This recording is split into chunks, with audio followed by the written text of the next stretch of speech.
Всем привет! Мы снова в нашем дорогом и любимом Иерусалиме. На улицах современного города. Выбор именно этой улицы был совсем не случайным. Это историческая улица, она достаточно красивая. Да, и помимо всего прочего, уже какой год к лету эта улица приобретает особое очарование и совершенно новый наряд из сотен парящих в небе разнообразных зонтиков. Этот проект называется «Небо и зонтиков». Кто слышал о таком? Я слышала. А, ты слышала? Да. В 2011 году впервые зонтики появились в небе на фестивале в маленьком португальском городке. А уже потом они полетели дальше. В Россию, Сербию, В Украину, в Германию. в Турцию и в другие страны.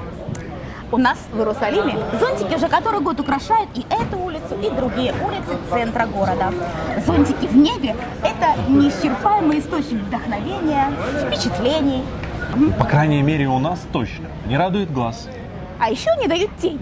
которая спасает от палящих лучей нашего жаркого лета. А помнишь, был год, когда на пешеходных улицах центра Иерусалима, буквально вот здесь, висели и драконы, и Да, гирлянды. это красиво было очень. Гирлянды сакуры, и сомбреро, и еще много символов различных стран. Конечно, помню, как такое вот можно забыть. Подобные вещи просто не забываются, остаются в памяти.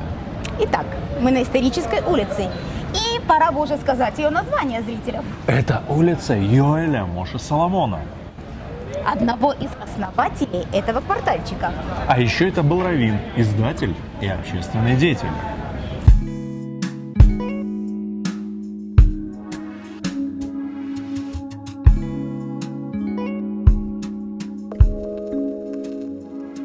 Название израильских улиц – это всегда своеобразная визитная карточка.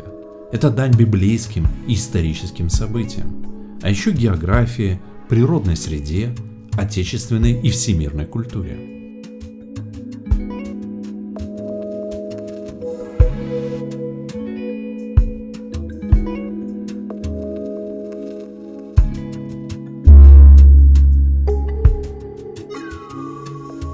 Лариса, а ты знаешь, какое название улицы самое популярное в Израиле?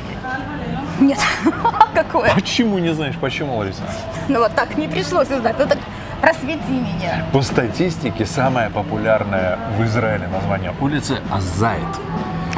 Оливковое дерево. Откуда ты знаешь, что это оливковое дерево? Ну, азайт, конечно, я знаю. То есть азайт на иврите – это оливковое дерево, символ мира. То есть вот этот библейский, на самом деле, образ, который неоднократно упоминается. Это имя носит улицы в 124 населенных пунктах Израиля.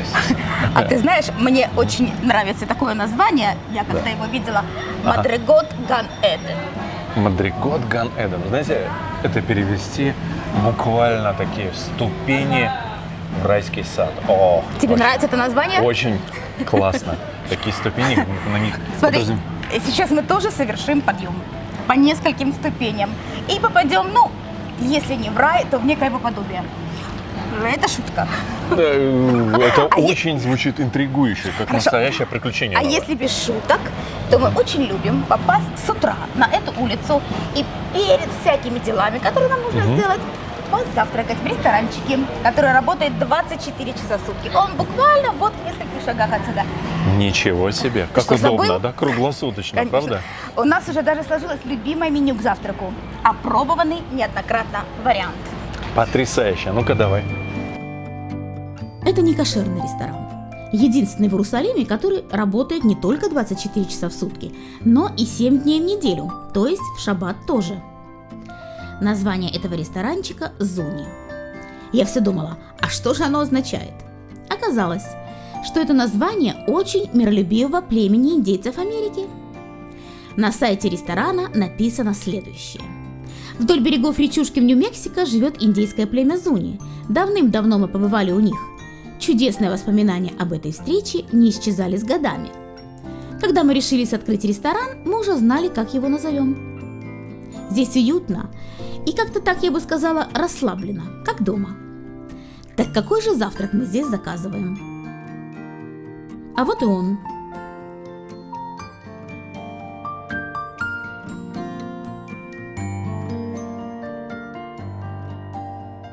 Так, Лариса, что мы едим с тобой сегодня? Это на самом деле французские, американские тосты. Вот этот с яичницей, а это сладкие с вареньем. Вот здесь варенье есть. Это еще яичница с Фрукты. беконом. С беконом? О, Да. можно мне половиночку? Да, Что, можно порции резать? большие, поэтому мы как раз таки берем Можно сладкий резать? на десерт и такой. А я вот половиночку беру. Раз.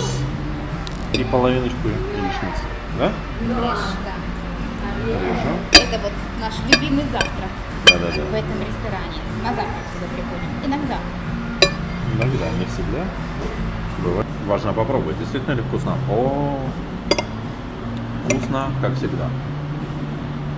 Прекрасный французский американский тост в Иерусалиме, в центре Западного Иерусалима. Второй тост недолго ждал своей очереди. А здесь у нас сладкий тост. И что у нас есть такого тут хорошего? Во-первых, тесто пропеченное, есть фрукты, это яблоки и виноград. Это булка. А, это булка? Булка, конечно. Это булка. Поджаренная в большом количестве сливочного масла. Ну, как Да, тост. да, как тост. Есть фрукты из яблок и винограда, а также смородина, варенье и сливки. Да? Взбитые сливки это? Взбитые сладкие сливки, да.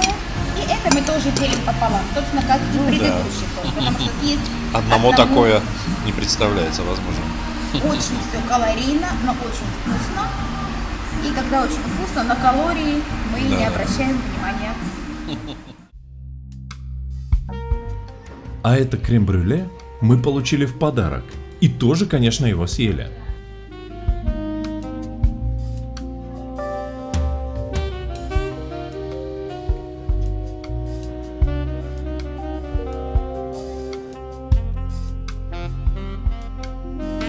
На улице Яэль-Моше Соломона царила такая же расслабленная и уютная атмосфера.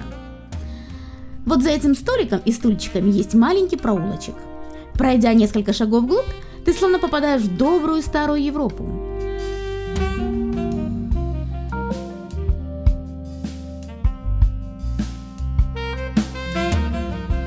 И в маленьком кусочке Европы, на площади музыки, именно так называется этот уголок в Иерусалиме, пели о Нью-Йорке.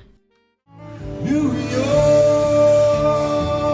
oh New York, I want to wake up in a city that doesn't sleep and find I'm king of the hill, top of the heap. Where is up to you, New York, New York. Strumming my pain with a finger, singing my life for the words, killing me softly with her song, killing me softly with her song, telling my whole life with her words, killing me softly with her song.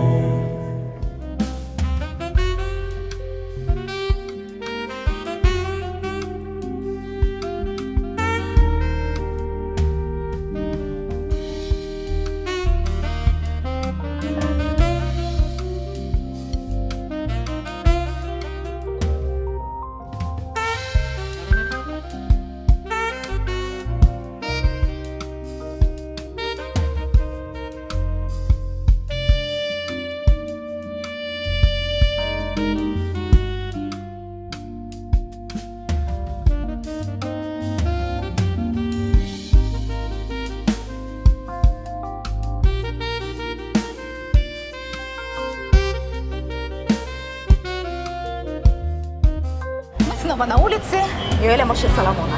Прекрасная улица, не правда ли? Да, конечно. И благодаря этим зонтикам здесь приятная тень и некоторая даже прохлада. А ведь это один из первых районов Иерусалима. И если уже быть точным, это третий район всего Нового Иерусалима вне стен старого города. Этот новый район назвали Нахалат Шива, что в переводе надел или владение семерых. Их называют еще семеро смелых. Почему семеро? Почему смелых? Ну, семеро это вполне понятно. 7 семей приняли участие в строительстве нового района. Это отцы-основатели. И Юэль Моше Соломон один из них.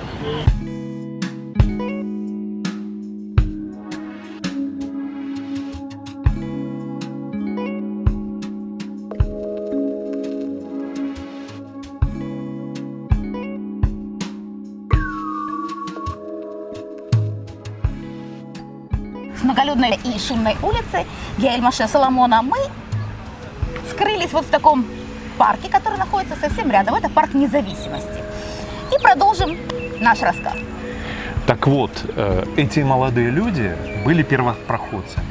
А селиться за стенами старого города решались далеко не все. И только совсем отчаянные, смелые люди. Да, ведь смотрите, вне стен старого города разбойничали бедуины. Их Вот очень так боялись. вот. Они не совсем мирные, как сейчас туристов там катают на верблюдах, продают там всякие бусы и прочее. В 19 веке были несколько иные бедуины. Да, довольно-таки опасные, их очень Да. боялись. И боялись не только ночью, но даже днем. Да. Но к тому времени уже было 2 еврейских района вне стен старого города. И этот район Нахалат-Шева был 3-м районом. А рядом, буквально очень близко от нового района, уже расстраивались и русские постройки. С 1860 года по 64 они уже практически все были построены. Да, А этот с какого года район? 1867. То есть через 3 года после русских построек. Его только купили в этом году. Расстраиваться он Да. стал гораздо позже. Мгм. 7 смелых выкупили землю за свои деньги. Купленная земля была поделена ими. Поделена именно 7 равных по ширине полос. Да, Интересно, никто не должен иметь, вернее, земли больше, чем его сосед. Но все шло как бы очень медленными темпами. А только через 3 года началось строительство первых 2 домов, представьте себе. Это все из-за страха. Конечно. В 1872 году земли нового района практически пустовали. 7 смелых призывали своих друзей в еврейском квартале старого города заселяться в новый чистый район со свежим чистым воздухом. Но получали неизменный ответ. Нет. И каких только выгод не сулили им отцы-основатели квартала. Каких, что только не рассказывали. Рассказывали о том, что жить напротив русского подворья совершенно безопасно. И воздух в новом квартале чистый, свежий. Не то, что в старом еврейском квартале, который пропах весь нечистотами. И что перед переселенцами откроются новые перспективы. Ничего не получалось. Нет, так нет. Но наши пионеры не останавливались и пришли к следующему. Принявшим решение все-таки переселиться на новые земли, они давали подарки. Денежные суммы. Да, вот только так можно было заманить евреев в новые заманили районы. материально, ну и эти вознаграждения сыграли свою значимую роль. Послужили своего рода толчком к заселению. Да. В этом районе была еврейская типография, детище самого Юэля Моше Соломона. Он ее перенес из еврейского квартала старого города. И вы даже себе не можете предположить, чем еще здесь занимались. Ты точно не знаешь. Я не знаю. Здесь держали коров. О май. Скорее всего, делали сыры и масло, наши любимые сыры. В 1872 году сюда завезли молочных коров из Нидерландов. И появилась маслобойня. Вот интересно, где же паслись коровы? Возможно, где-то вот на этих территориях. А может, это стояли в Но столах. этого парка, очевидно, что не было. Нет, конечно, на тот Было момент здесь кладбище. было мусульманское кладбище, что, Кладбище, кстати, конечно. тоже несколько страшило переселенцев, да. Страшновато было. Тут те бедуины с одной стороны, с другой стороны Кладбище мусульманское мусульманское, да. кладбище тоже как-то. Но все идет своим чередом, Чередом. не важно. Все идет своим чередом. И все-таки уже к 1920 году здесь было порядка 900 жителей. Была перепись на тот момент. Порядка 900 жителей, примерно в 253 единицы жилья. Вот. Это к 1920 году.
снова вернулись на эту улицу и продолжим.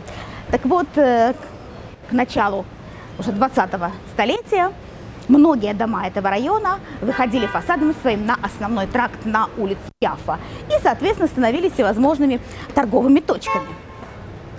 А после войны за независимость 1967 года и после пошла другая тенденция. Появилось несколько планов по сносу домов этого квартала, как и не отвечающих современным стандартам. Это действительно было так. Шло время, молодежь перебиралась в другие дома, а здесь оставались лишь пожилые люди. В 60-х годах начали квартал сносить. Снесли дом самого Яэля Моше Соломона. Построили новый, который назвали его именем, но это совсем не то. Многие дома исчезли.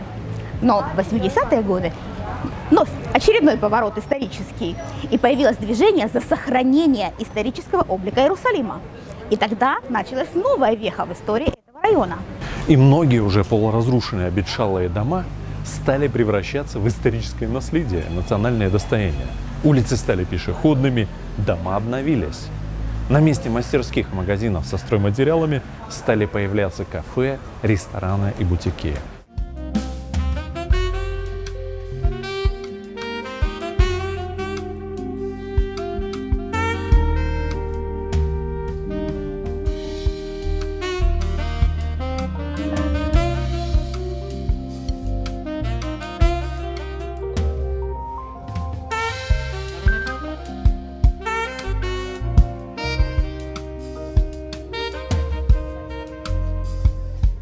Я любил покупать здесь всякую всячину в хозяйственном магазине, но он, к сожалению, закрылся. Именно такое я и увидел эту улицу примерно к началу 21-го столетия и сразу в нее влюбился.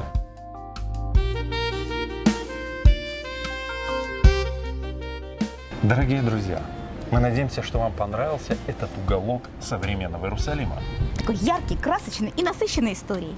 Пишите нам комментарии, ставьте лайки. Лайки помогают распространению видео. Становитесь спонсорами нашего канала. Огромное спасибо тем, кто оформил спонсорскую подписку. Будьте счастливы и благополучны. До свидания. До новых встреч.